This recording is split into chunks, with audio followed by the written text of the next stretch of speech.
Hello everyone, के छ हाल खबर अनि सन्चै हुनुहुन्छ तपाईँहरूलाई? Arc daily with Mohan YouTube च्यानलमा तपाईँलाई स्वागत छ र तपाईँलाई यो अटो क्याट बेसिक कोर्स तपाईँलाई म सिकाउँछु भन्ने र बाचा गरेको थियो, त्यो म सिकाउने नै छु। र अब चाहिँ म केही दिन आउन पाइनँ, त्यसको लागि चाहिँ धेरै धेरै सरी होइन। अनि अब चाहिँ कन्टिन्यू हुनेछ र यो बेसिक कोर्स म तपाईँहरूलाई चाहिँ अटोक्याटमा कसरी नगरपालिकामा पास गराउँछ यो नक्सा, त्यसलाई चाहिँ लिएर म तपाईँहरूलाई चाहिँ देखाउने छु। र अब चाहिँ म यो अटोक्याट बेसिक कोर्सलाई चाहिँ अगाडि बढाउँदैछु। यसमा सुरुमा चाहिँ हामीलाई नगरपालिकामा पास के हुन्छ भनेर चाहिँ छोटकरीमा म तपाईँलाई एउटा देखाउँछु। त्यसपछि एउटा प्लान लिएर चाहिँ तपाईँलाई चाहिँ सर र एउटा बनाउने छु। र सुरुमा चाहिँ हामीले केही त्यो अटोक्याटको अटोक्याटको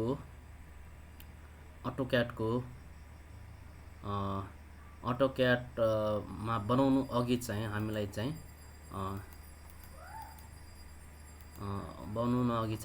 चाहिँ के भन्छ, यो ब्लुप्रिन्ट नक्सा, नापी नक्साबाट चाहिँ हामीले एउटा नक्सा लिएर आउनुपर्छ। यो आउनुपर्छ र यसमा चाहिँ हाम्रो यो स्केलहरू दिएको हुन्छ, नापी नक्सा यस्तो अब कहाँको हो त्यो चाहिँ दिएको हुन्छ। र यो तपाईँले चाहिँ यो हेर्दै हुनुहुन्छ, यो टिक लागेको चाहिँ तपाईँको सपोज जग्गा भयो। यो जग्गालाई चाहिँ तपाईँलाई चाहिँ अब 4 अमिनले चाहिँ तपाईँको जुन नगरपालिका हो त्यो नगरपालिकामा चाहिँ अमिनले 4 किला चाहिँ छुट्याइदिएको हुन्छ जग्गा किन्दाखेरि या जग्गा के बनाउन नापी गर्दाखेरि चाहिँ। त्यो गर्दाखेरि चाहिँ तपाईँले चाहिँ यो यो नक्साको यो लम्बाइ भयो, यो लम्बाइ जस्तै यो चौडाइ भयो, त्यो सबै कुराहरू चाहिँ तपाईँले त्यो अमिनलाई चाहिँ लेखिदिनु भन्नुपर्छ। सपोज यसमा बुझ्नुभयो भने चाहिँ सपोज तपाईँले अब रेक्टेङ्गल छ भने चाहिँ सिधा सिधा लेखिदिँदा पनि हुन्छ, नत्र यो यस्तो यो लम्बाइ भयो, सपोज यो चौडाइ भयो, फेरि लम्बाइ भयो यसरी, अनि यो चौडाइ भयो। यो रेक्टेङ्गल छ भने यस्तो गर्दा अटोक्याटमा कोर्न सजिलो हुन्छ। तर यदि कुनैतिर बाङ्गो, हल्का बाङ्गो टिङ्गो छ भने चाहिँ कर्नरको पनि चाहिँ यसरी, यो कर्नरको पनि चाहिँ लेन्थ चाहिँ लेखिदिनु पर्नुपर्छ। यो डायगोनल चाहिँ लेखिदिनु भनेपछि त्यहाँ चाहिँ तपाईँहरूलाई चाहिँ अटोक्याटमा कोर्नलाई सजिलो हुन्छ। अटोक्याटमा कोर्नलाई तपाईँलाई सजिलो हुन्छ।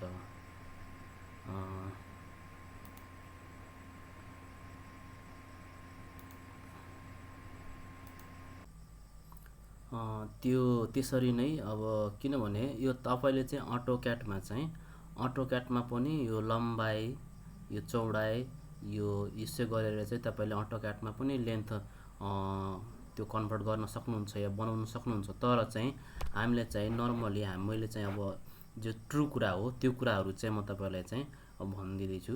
अब त्यो आफैले पनि गर्नु म तपाईँलाई कुनै अर्को भिडियोमा चाहिँ सिकाउँछु।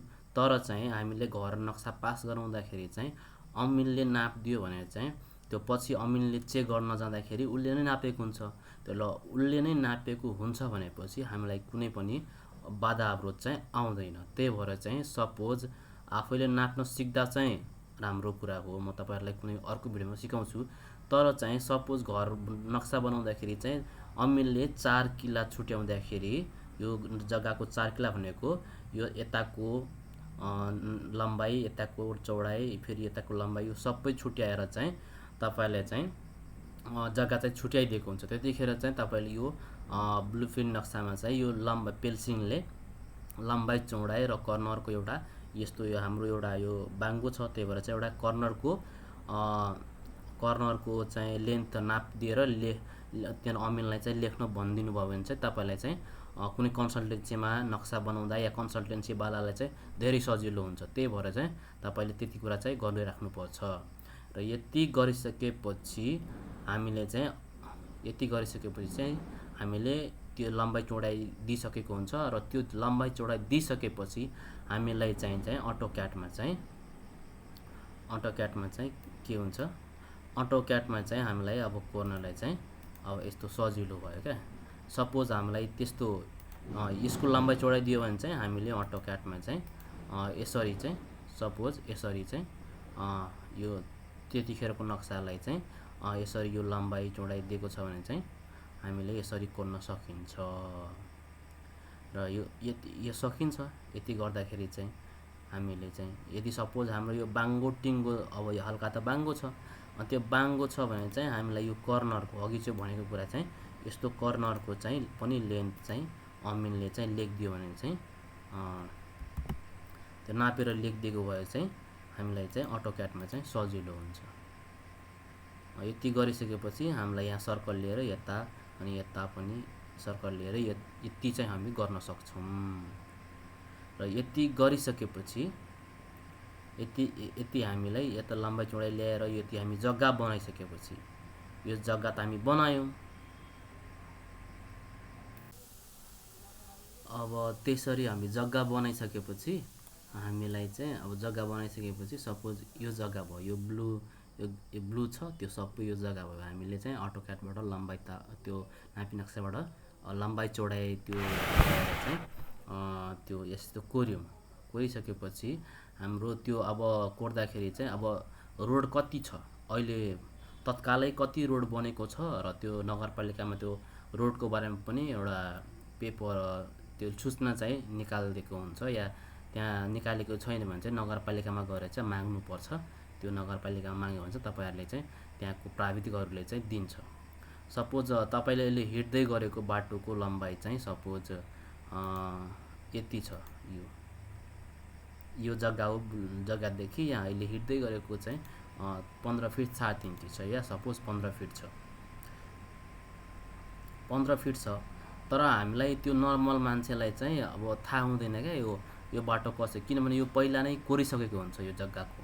अनि नर्मली हामीले हिँड्दा ओर्दा चाहिँ हामीले सपोज यहाँ 15 फिटे यहाँदेखि यहाँ चाहिँ 15 फुटे बाटो चाहिँ छ भनेर भन्छौँ क्या। तर त्यसपछि चाहिँ हामीलाई चाहिँ अब यो नगरपालिकाको नियमअनुसार चाहिँ त्यो जग्गा पहिला नै रोड यति बाई यतिको हुन्छ भनेर चाहिँ पर्पोज रोड अहिले चाहिँ एक्जिस्टिङ रोड चाहिँ यति छ र पछि बन्ने रोड चाहिँ 30 फुट छ भनेपछि यो 15 भयो।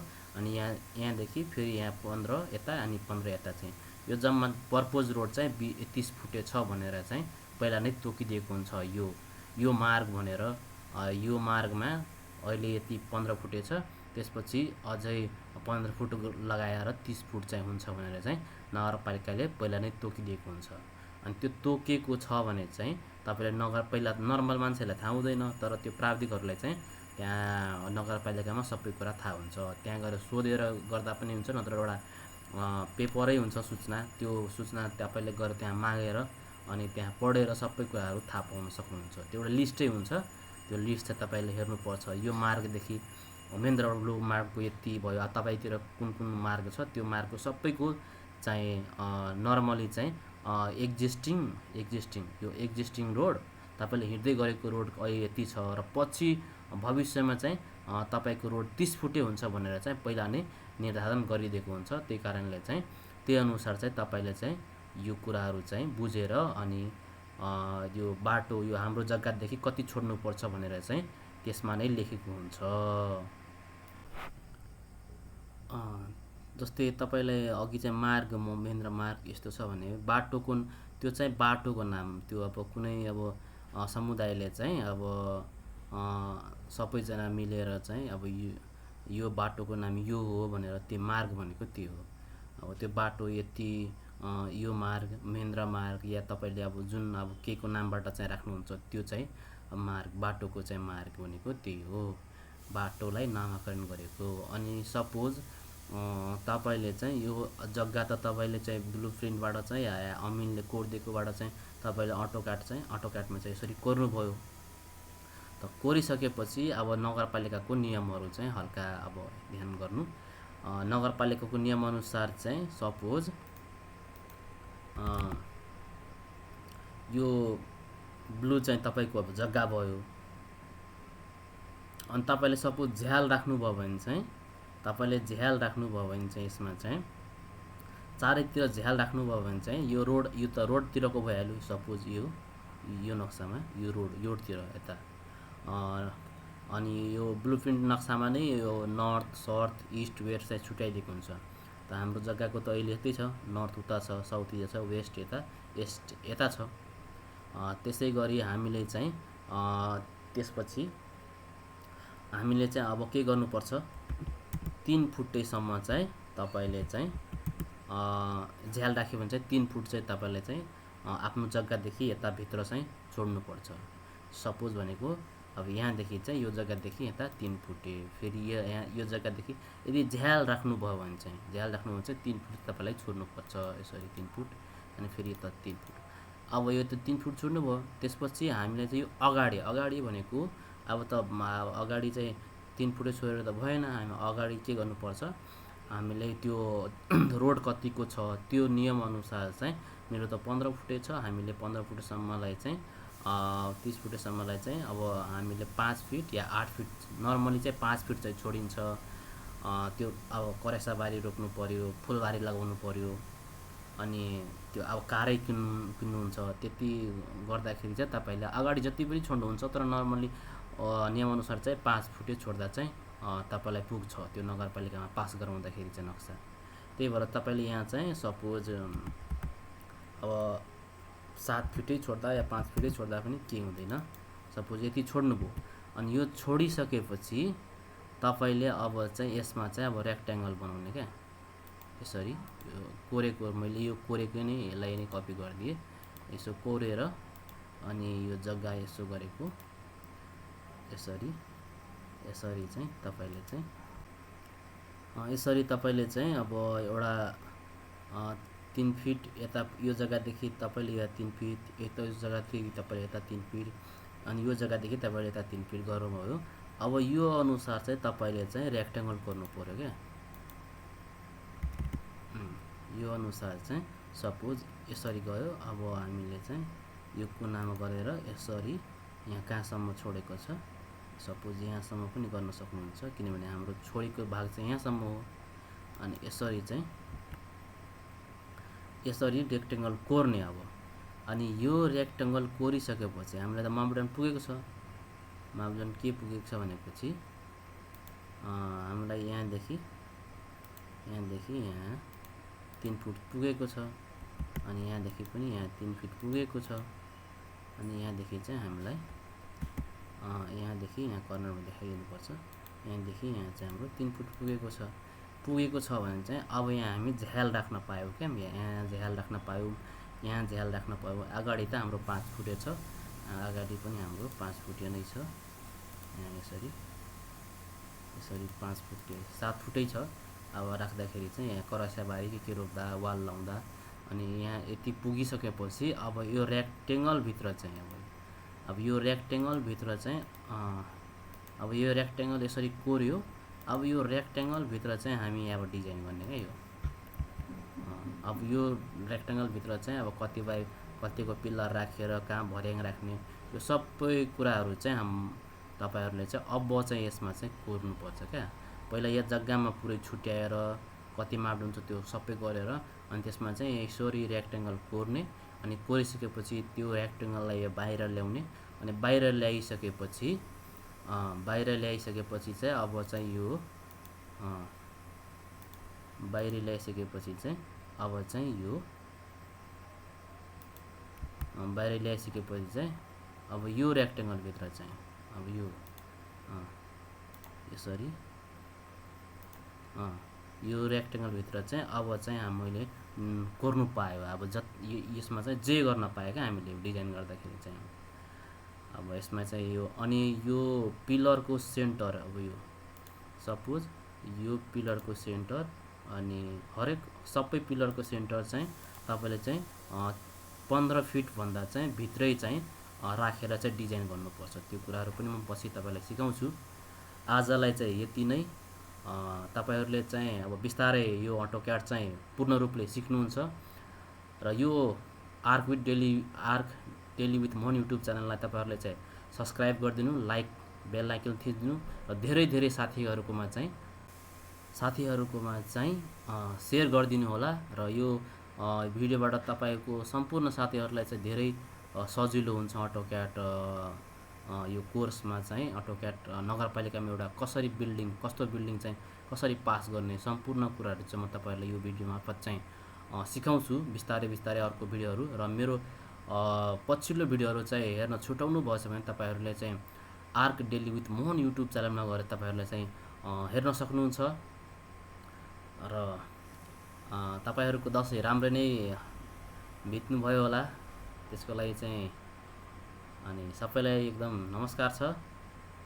र आगामी भिडियोहरू पनि हेरिदिनु होला र त्यसमा सकभर धेरैलाई चाहिँ सेयर गरिदिनु होला, किनभने तपाईँको साथीहरूले चाहिँ अटोक्याड सिक्नलाई अब अटोक्याड कोर्न त आउँछ, तर एउटा नगरपालिकामा कसरी पास गर्ने त्यो ड्रइङ चाहिँ बनाउनलाई सबैजनालाई चाहिँ आउँदैन।